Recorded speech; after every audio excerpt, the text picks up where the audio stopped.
Things that British culture taught me that changed my mind about human behavior, feelings, and identity shifts. This is the psychological one. It hits Americans and ambitious Brits in the chest, in my opinion. So let's get started. First is about pace and self-worth.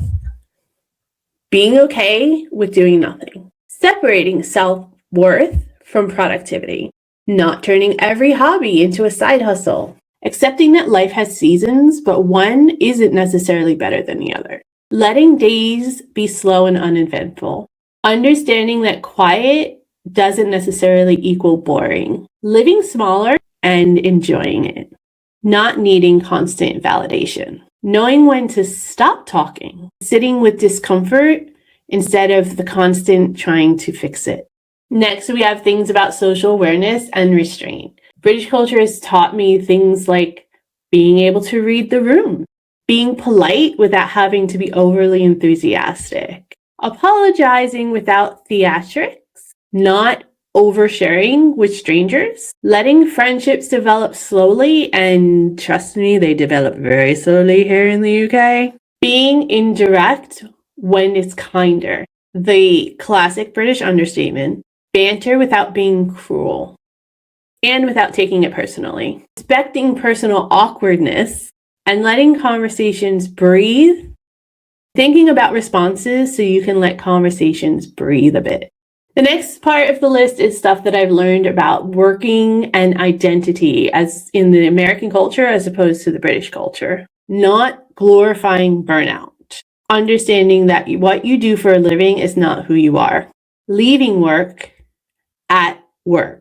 Respecting weekends and time off, taking holidays and vacations very seriously, using all of your annual leave and not leaving any of it on the table, accepting that sick days are part of normal everyday life and not that the sky is going to fall if you call out, not bragging or expecting a pat on the back because you're working late, switching off after work, normalizing long lunches. And if you can throw a pub lunch in there every once in a while, I would definitely recommend that too.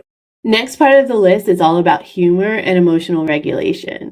The British dry humor, very well known, well categorized, and the reputation is very well deserved. Self-deprecation without self-loathing or hate, laughing at inconvenience, turning misery into comedy, not explaining the joke and just letting people not get it if they don't get it. Humor without punchlines, knowing when not to clap, like if the plane lands correctly or at the end of a movie, letting silence exist within the world, gentle teasing without having any real malice behind it, and subtle storytelling, even in the simplest and most uneventful context. And next we have all about the UK culture and how you belong and what your status is. Valuing character over ambition or accomplishment. There's a big worship the underdog kind of culture here, and I think that that is fabulous. Not worshiping wealth. Not wealth in a materialistic sense anyway. It's not that people don't aspire to do great things or people don't admire those that have a lot of money or have a lot at their disposal. It's just that it's not the end all and be all. Distrusting flashy success. Anyone that's too loud or boisterous is definitely somebody that you need to be suspicious of. Expecting modest success. Knowing that not everybody's going to achieve the supreme greatness and being okay with the underdog and being okay with someone who's achieved a point where they're good enough or well enough off. And appreciating someone who may have achieved the point where they're just well enough off.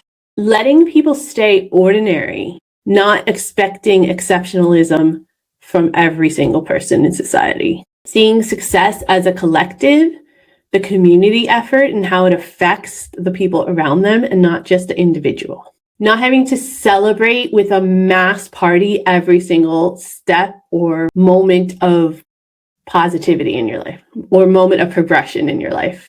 Community without performance, not having to tell everybody about your community and not having to be loud and boisterous about it. Very counter to American culture, obviously. Consistency over intensity. Being able to do something with longevity rather than just hitting it with everything that you got for a short amount of time and hoping it all works out. And finally, we have knowing life doesn't have to be impressive to everyone around you in order to be a good life. And this one is the one that made me realize that the British life is definitely for me.